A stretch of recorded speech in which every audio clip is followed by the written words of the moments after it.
Hi, I'm Professor Preston, cleverly disguised as Richard Ayoade in a bid to revive Gadget Man, a show about gadgets and men. I personally believe that there's no end to the usefulness of gadgets in our everyday lives, and that no show is more due for a soulless corporate reboot than this. I'm a man, these are gadgets, and you're watching Inspector Gadget Man. In today's hustle-bustle world, it's hard to find time for the things that make life worth living. Hobbies, creative and spiritual endeavors, and socializing all seem to take a backseat to the 9-to-5 grind. What's one to do? Luckily, a handy new technology exists that takes all of the work out of works of passion. Maybe some passion, too. It can write your stories, produce your art, and allow you to get social satisfaction, and best of all, you can find it all on your phone. Now with AI, all of your hobbies and socializing can be taken care of for you. At the measly cost of $20 a month, thousands of acres of land, and 5 million gallons of water every day, a machine that steals your data can guesstimate a vague approximation of whatever you need. That's right. Now you don't need to worry about having time for hobbies or socializing, because the AI will... The AI will do it for you. Huh. I miss being excited about technology.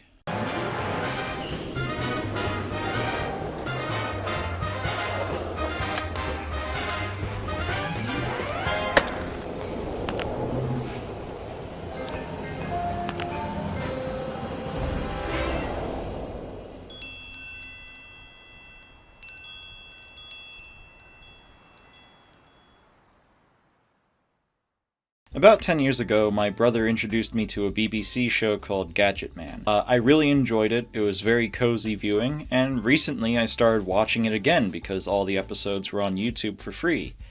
That didn't last long. They took those off of YouTube. Really should have downloaded those while I had the chance. Gadget Man is an interesting artifact from the early 2010s. Apple's smart products were really hitting their stride, with Siri, their voice-controlled digital assistant, seeing its introduction in 2011.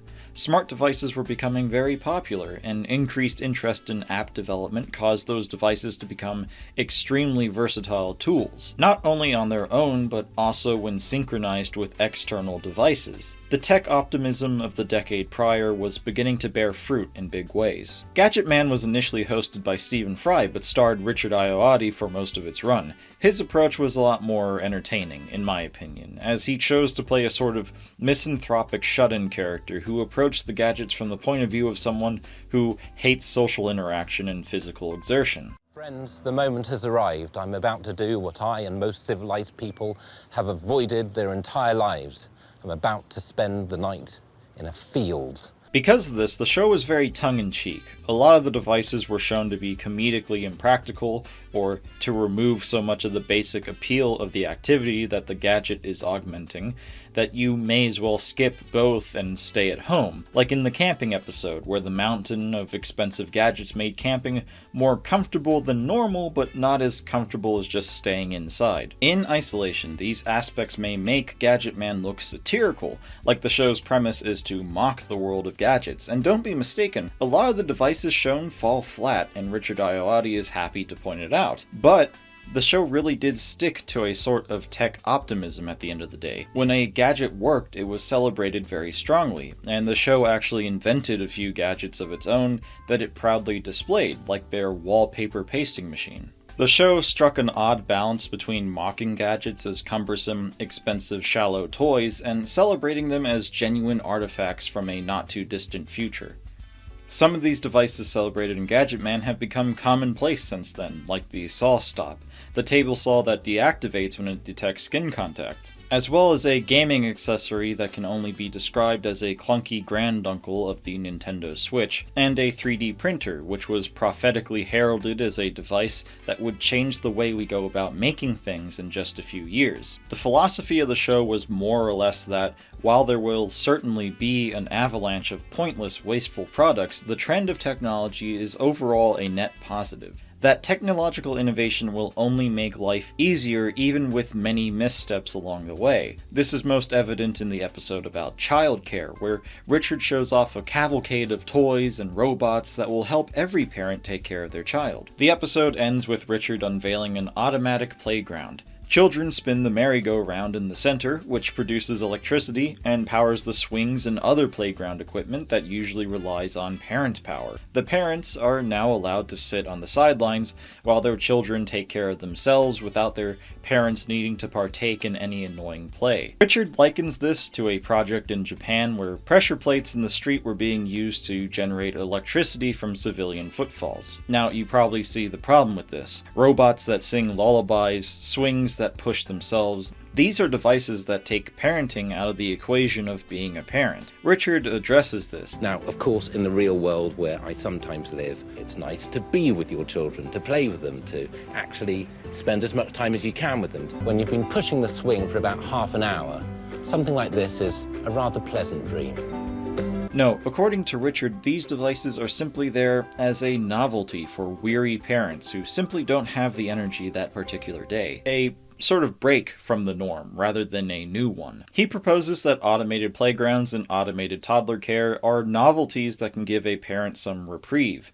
In reality, corporations look at these concepts not as novelties, but as a potential new norm, a new excuse to cut parental leave down even further than they already do. If these technologies progress and are perfected enough, I can easily imagine companies claiming nobody should ever get more than a day or two of maternity or paternity leave when you can easily leave your child in the hands of a robot caretaker. Back in the day, Richard, seeing the danger in these technologies taking over parenting and suggesting that they should be used in reserve as a novelty, was seen as more than due caution.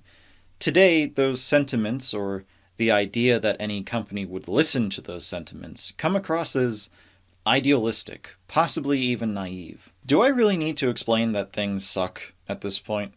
That because of greed and the talent stockholders have for buying snake oil, almost all of technological innovation has been sidelined for quote-unquote AI that strangles the human spirit while poisoning our planet? Do I really need to remind you that colleges are no longer producing reliable professionals because of how rampant AI-powered cheating is? Do I really need to reiterate that AI, while lowering the quality but upping the output of work, has actually increased the workloads of office workers to dizzying amounts? Do I need to talk about how studies are beginning to report that bots make up 51% of global internet traffic?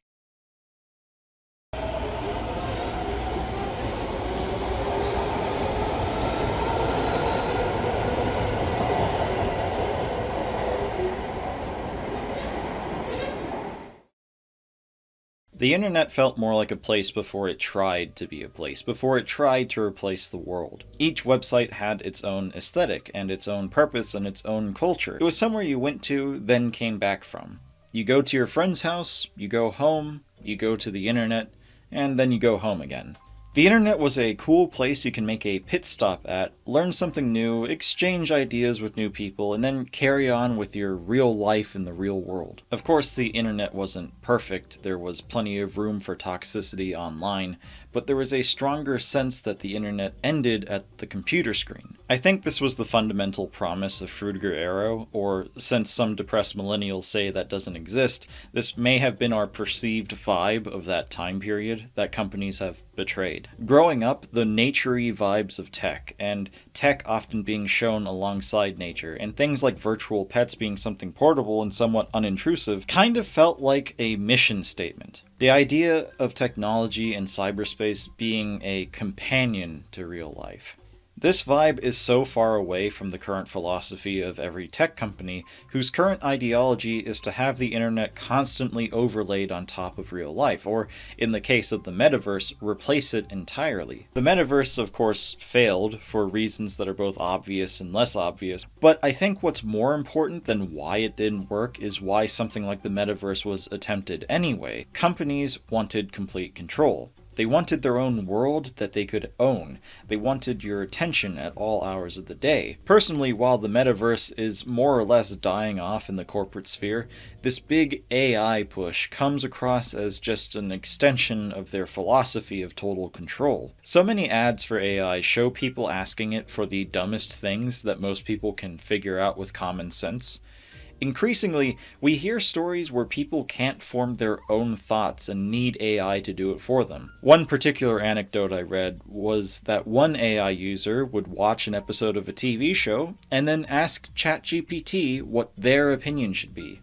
They literally lost the ability to tell if they liked a show or not. The metaverse was an attempt to control the world we interact with. AI is an attempt to rob us of our ability to interact with the world and replace that ability with corporate-controlled LLMs. It's the same thing, but seemingly more effective. I think our misplaced optimism for technology, and perhaps even the promise made by corporations to begin with for it to serve humanity, not only comes from the misconception that the best interest of customers is the best for business in terms of stock value, but also our inability to imagine just how much the best interests of the customers could not only be ignored, but undermined. Microslop is a prime example. They made their products objectively worse and sometimes even broken. The vast majority of people do not like their AI features, and honestly, some of the blunders that came from the Microslop movement would have permanently, irreparably damaged a computer company's reputation 10 or 20 years ago. The fact that Microslop put out such a faulty product despite so much protest from their own customers just shows how much they've come to serve a gaggle of incompetent investors rather than the people who theoretically buy their products. Let's not forget that the internet has been completely ruined. As mentioned before, a majority of internet traffic is made up of bots now. If you talk to someone on Twitter, especially if they're a verified account, there's a very good chance that you're talking to a bot. Services like Facebook and Discord are pushing desperately to implement AI chatbots into their digital ecosystem. Facets of the internet we used to use to form connections with real people across the globe is now being gutted despite our protests and against our wants and desires, all to satisfy the aforementioned gaggle of laughing stockholders. If companies could replace a majority of real-world human beings with fake humans in a cost-effective way, giving them control over artificial customers who artificially push products to other artificial customers, they would. The ideal city for a corporation is a city without people, just shells of people who make and spend as much money as possible. If the internet used to be a place like a city, it is now a city without people, or at least mostly populated by non-persons. We talk about dead internet theory, but if the technology existed, corporations would just as readily make a dead planet too. A good illustration of this on a smaller scale can be found in the video game Easy Delivery Co. You should skip to this timestamp if you want to avoid spoilers. It's a great game. This is a cozy job simulator game. In this game, you're a gig delivery driver for a snowy valley, delivering packages from one town to another, but every town is populated by the same few people. The big twist of the game is that not only are you a robot owned by the Easy Corporation, but so are the customers. You are a tool of a company selling its own products to its own artificial customers, and now that your pseudo-personalities are no longer useful, the company is preparing to remove even your synthetic individuality, and at the end you're faced with a choice: mutual destruction of the corporation and the community you've grown to love, or a middle ground submission where you get to keep your cybernetic identity, but the company gets their profits. The best ending of the game still sees you working for the Easy Corporation, endlessly shuffling their supplies around an artificial supply chain, but in exchange you're able to carve out a space for your humanity, a space for you to appreciate the comfy vibes and colorful characters you've come to love. It's bittersweet and more than a little terrifying, and honestly, working hard just to carve out a few more hours to appreciate nature before it's gone feels a little too much like what I'm doing now.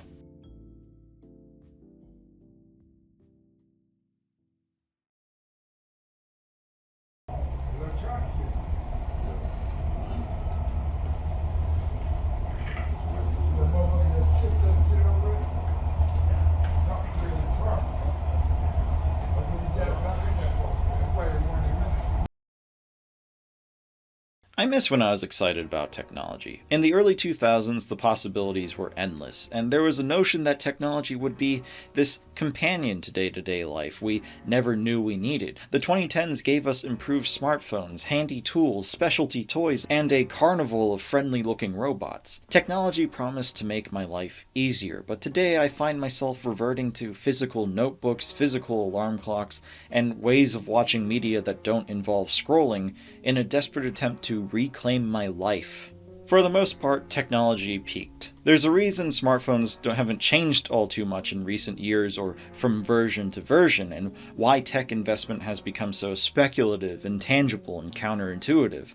Companies need exponential growth to keep their stocks valuable, and they've reached the point where the trend between bettering their customers and profit growth is plateauing. I miss gadgets, those often small devices that help you with one particular task. But maybe it's just me that's changed.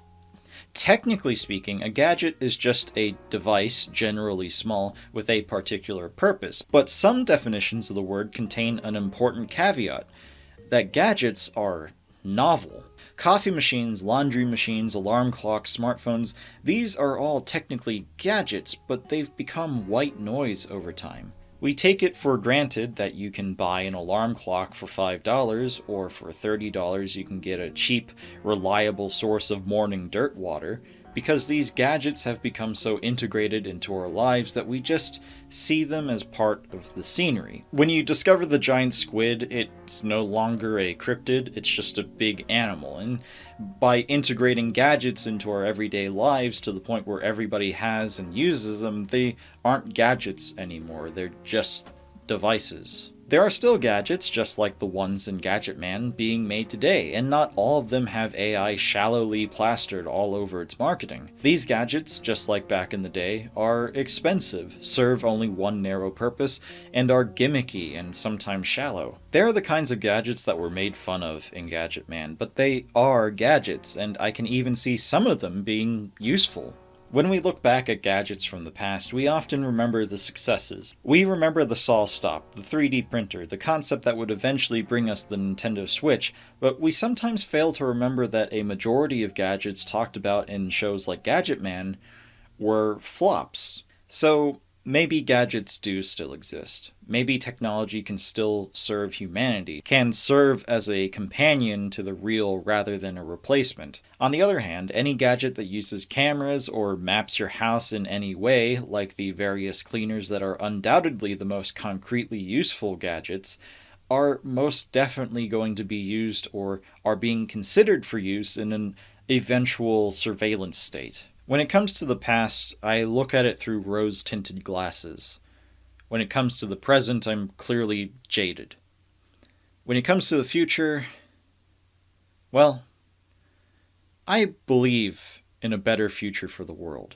Or, at all accounts, I do most potently disbelieve in the present.